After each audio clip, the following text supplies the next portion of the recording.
Hi, I'm Justin. I'm a father, actor, animator, and business owner. My journey's been pretty wild so far, and it only gets better from here. Let's go.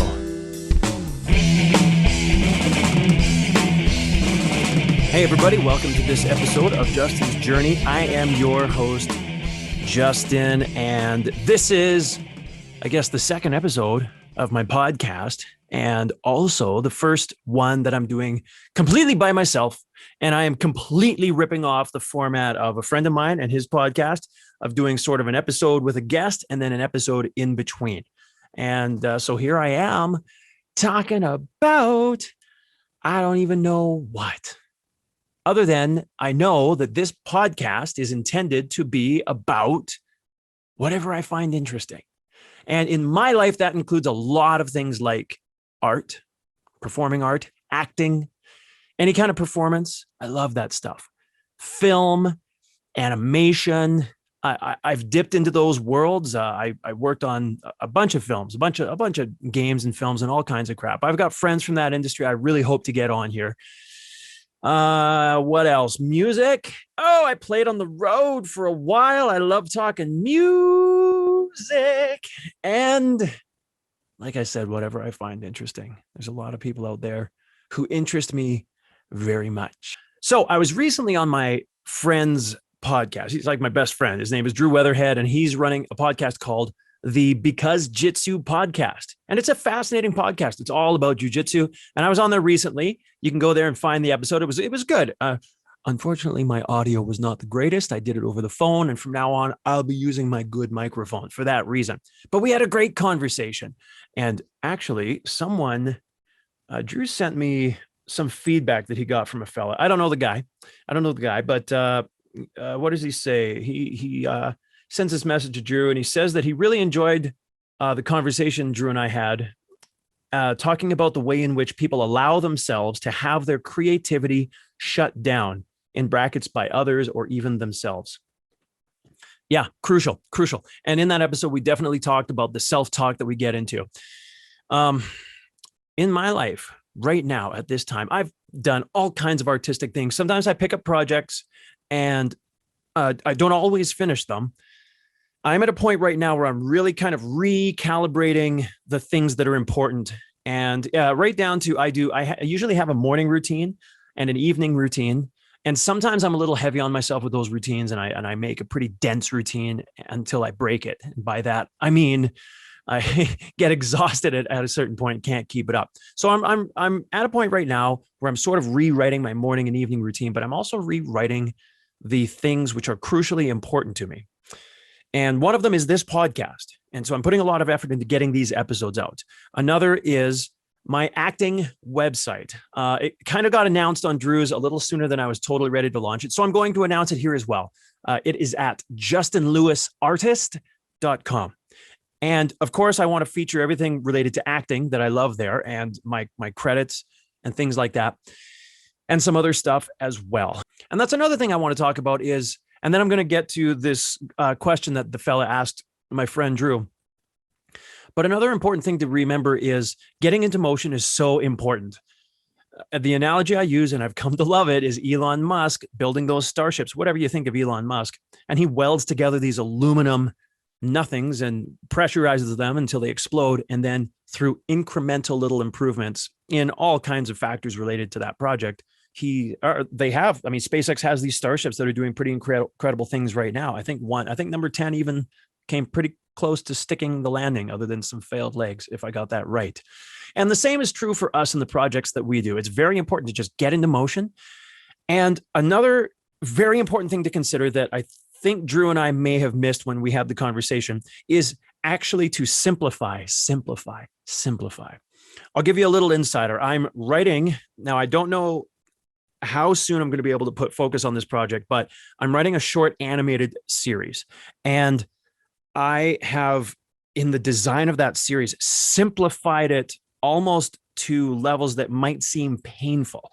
And what I mean by that is some of the human characters, for example, since they aren't the main focus of the piece that I'm doing, I've designed a style where I'm just going to create geometry, no eyes, no mouth, very simple, just the shapes of people. And they'll sort of mime and they'll have voices, in the final thing. But that's just one example of simplify, simplify, simplify.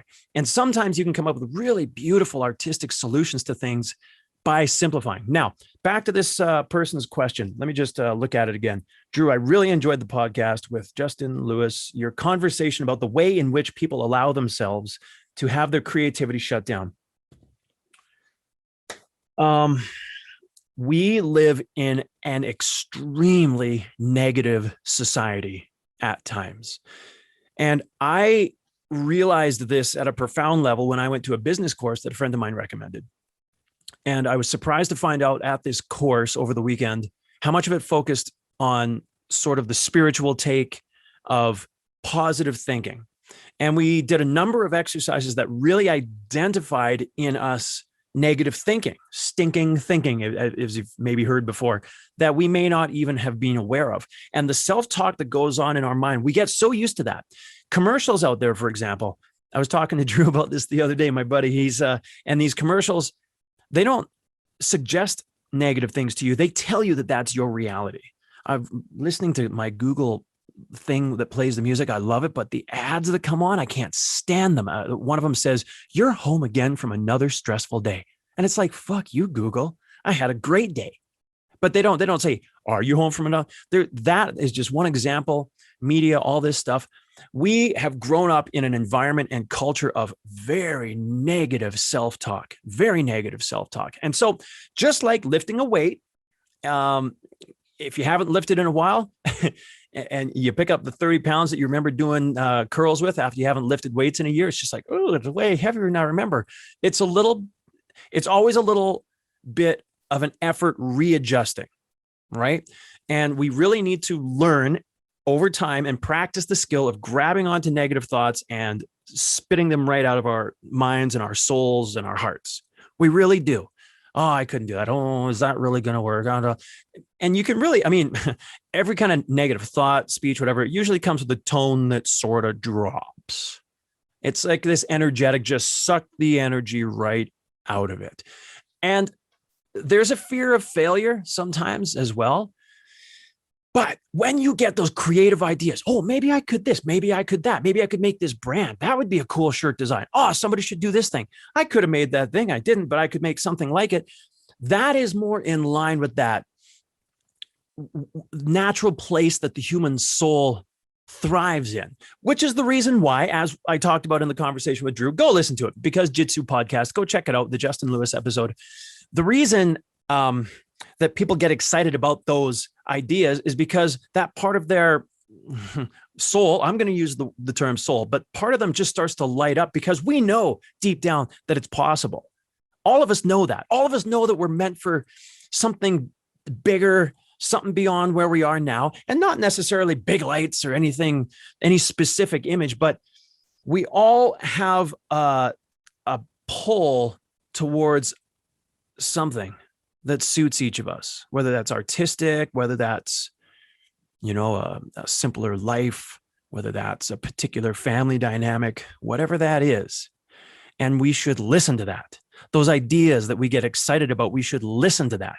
And then as soon as that voice starts coming up like, oh, how's that going to work? And oh, how much money would it cost? You just got to, you don't always have to figure out every piece of the puzzle day one. Allow yourself some time to just be excited about the vision,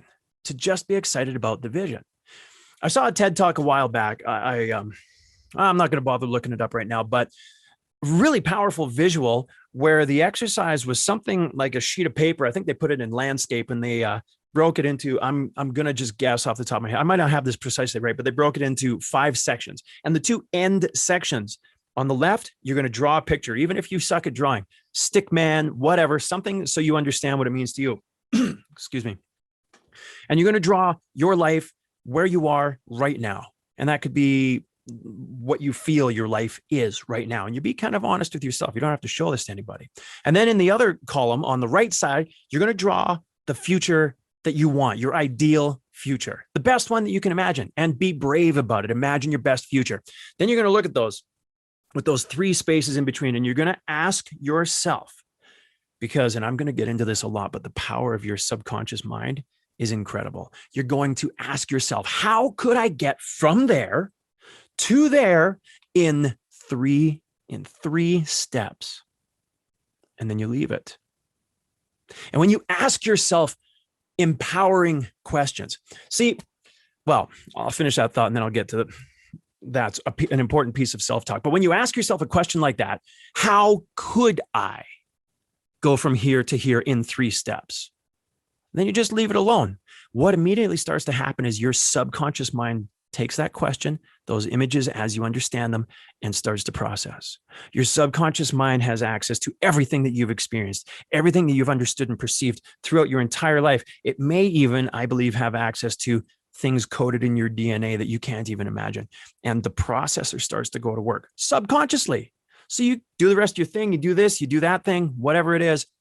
It might be 2 or 3 days later that some bold solution to your question pops into your mind. And you're like, shit, if I just do A, B, and C, that would go from here to here. Now, those might be bold moves. It might be, well, maybe I have to drop this job right now, and that's scary. Might be scary. But you really do need to question the story that we've been told, about how you're supposed to do it. You're supposed to this, you're supposed to that. Are you? Is that what's right for you? Maybe, but is it? You need to decide that for yourself. Now, on the self-talk thing, we are so good at that language of, oh, I couldn't, or oh, I don't know, that stopping language. Positive, correct thinking is thinking full of possibilities. How could I do this? Should I be doing this? What would happen if I tried this thing? And that puts your subconscious mind and your soul to work. If you say, no, I couldn't, that's it. That's where it stops. That's where the process stops. Okay, couldn't. It's a conclusion. We're done. So you got to stop thinking in conclusions and start thinking in possibilities. This podcast that I'm doing right now, I got this blue background back there. I thought it was nice. I got a buddy of mine and I asked for some honest feedback and he said, dude, the plain background driving me nuts. You got to get something back there, a bookshelf. You got to get a desk or something like that. I'm not sure I'm going to go with his advice just yet. I might. If anyone's listening to this, go ahead and tell me what you think. Beautiful plain blue background. That's a powder turquoise. And I thought it brought out my eyes, frankly. But apparently, according to my friend, no, it's too plain. Maybe I need some waterfalls or rocks back there. You know what? Truthfully, I don't know. There's a lot of stuff I don't know. But when I'm working, I'll listen to videos and get different takes and different this and that. I'm not scared of doing things wrong. I'm not really scared of that. I'd rather just get into motion and sort of bump along. So for me right now, it's the acting stuff, doubling down. I love that material. My favorite material is Michael Chekhov, and I just read that like crazy.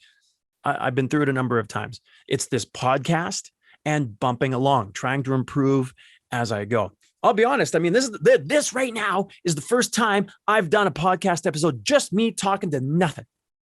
And I hope it feels like you're hanging out with me, listening to something interesting that I've got to say. But in reality, I'm just sitting here with my diffuse lights that I bought off of Amazon, frankly. And they're probably nicer lights than you need to get. They're pretty cool. I don't remember how much they were, but they're sweet. And I also believe in sharing information. I built the sickest teleprompter. I wanted a teleprompter. I'm not using it right now. I'm just talking off the top of my head, but I have some courses I'm going to design later, and I want the teleprompter for that. And I looked them up, and they're expensive. So I figured out how to make one. I just figured it out. The first one was so-so. The second one, great. So I'm going to make a video at some point about that when I got time. And time management is crucial. And so are achievements and achieving things, which is why my morning and evening routine are important to me. It's blocks of time I set out. Also because my mind works better in the evening. I come up with sharper ideas. It takes me a little while in the morning to kind of get woke up and going. So if I have a point form list and routinely, I just wake up and look at the list, and point one is get your ass in front of the TV and put on that yoga video. I do it. I do it. And the girl in the yoga video says, bend your leg this way. And it feels like I've done it a million times. It's probably a few hundred by this point, and I do it. I bend my leg and I do it because I know how good all of that morning routine makes me feel and how much stronger of a day I have. And just like you've heard, Jim Rohn or Tony Robbins or guys like that say, your rituals and your routines, the things that you do consistently, become who you are in your life. So it really does come down to, again, one more point I'll make. If you haven't listened to the episode that I did with Drew, the BecauseJitsu podcast, go listen to it.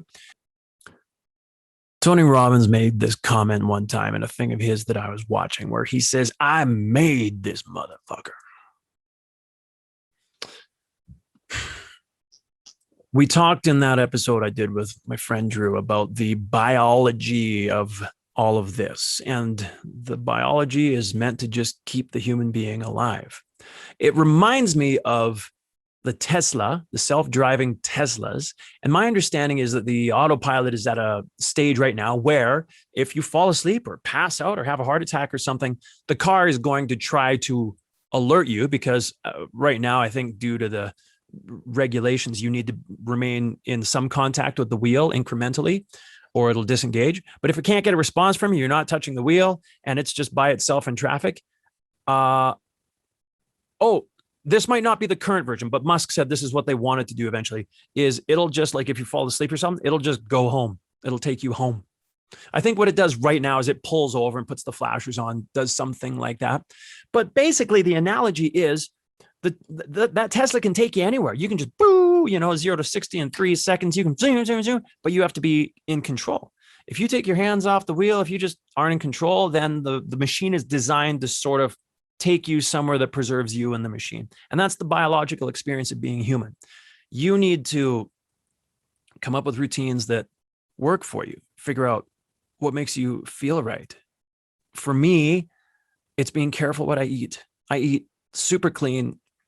I'm going to say 70% of the time right now. Get up in the morning, do some yoga, that kind of stuff. I love the breathing. I love Wim Hof. I love all of that. And I need to come up with a better nighttime routine too. Something that's just a little point form so I don't miss things. And that way too, I find, I've thought about it. I'm not thinking about it. And it just kind of pops along a little faster. Anyways, I'm really excited to be doing these podcasts. I'm going to keep this one not super long. It's really a bit of an experiment, but here I am. Welcome to my show. I hope there's something valuable here for you. And, I'm going to do more of these and get better as I go along. Talk to you soon. Bye.